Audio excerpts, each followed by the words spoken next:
We have football this week, folks. We have most notably, there's a lot of good games, but most notably, Nebraska and Northwestern are set to tee it up in Ireland. There are rumors, no confirmation, but Conor McGregor and Bono are set to potentially be doing the coin toss. Again, it's not confirmed. It's just rumors. It's definitely rumors.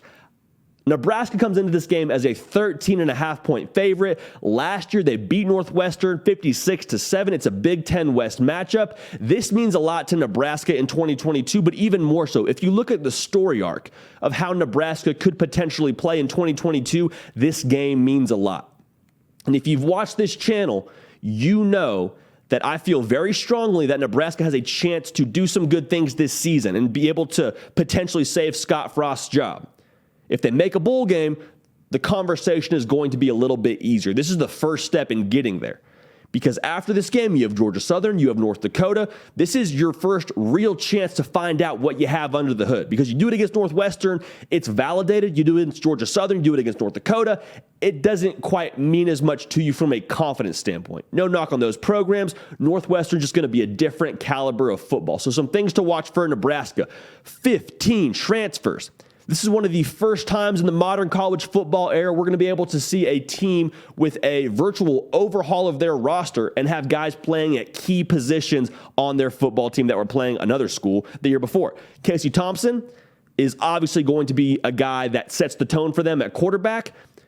For a lot of people's opinions in Austin, had a bad rap at Texas, did some good things there, 24 touchdowns, 9 interceptions, says I think I can have more coming my way at Nebraska.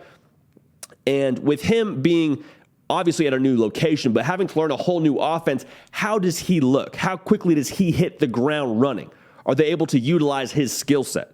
In addition to that, his receivers, Trey Palmer, Marcus Washington, are those guys able to get synced up? How far along are they in that process offensively?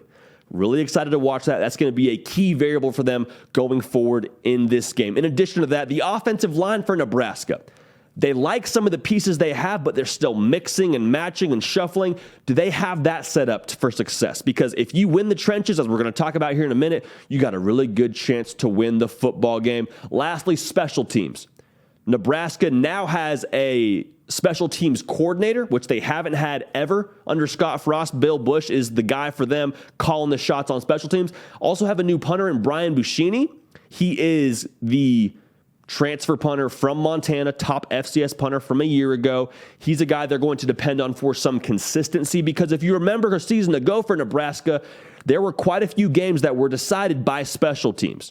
Over Scott Frost's career, really, there's been a lot of games decided by special teams and Nebraska's deficiency in that area of the game. Excited to see how far along are they in these different areas. For Northwestern, that is a really strong backfield. That's what they're going to lean on. Evan Hull, 1,000-yard rusher a season ago. Oh, by the way, you have 4/5 of your offensive line coming back as well as the tight end. So for Northwestern, the formula is going to be pretty straightforward offensively, in my opinion. They're going to pound the rock, feed Evan Hull, and then Ryan Helinski, the South Carolina transfer, who ended up being the starter later in the year for Northwestern. They're going to ask him to do some things off play action, and once the run has set up the pass. Helinski, a guy that people probably have mixed opinions about. I think he has the chance to be a really great quarterback, came really highly recruited out of high school. I think Northwestern could be the place he puts it together, but obviously a key variable for Northwestern in this game. Defensively, they get 3/4 of the secondary back, does Northwestern. They're excited for what they can bring to the table. Think that's going to be a strong point for them throughout the season.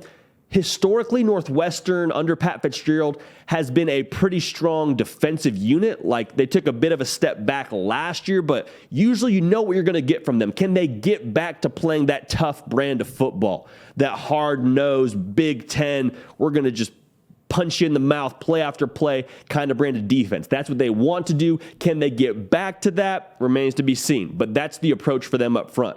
Adebawore, one of their defensive linemen, number 99, he's going to be an NFL draft pick at some point in time, someone to key on throughout the game. If you're watching somebody on the defensive side for Northwestern, I would recommend him because he's going to do his best to be a game wrecker for Northwestern.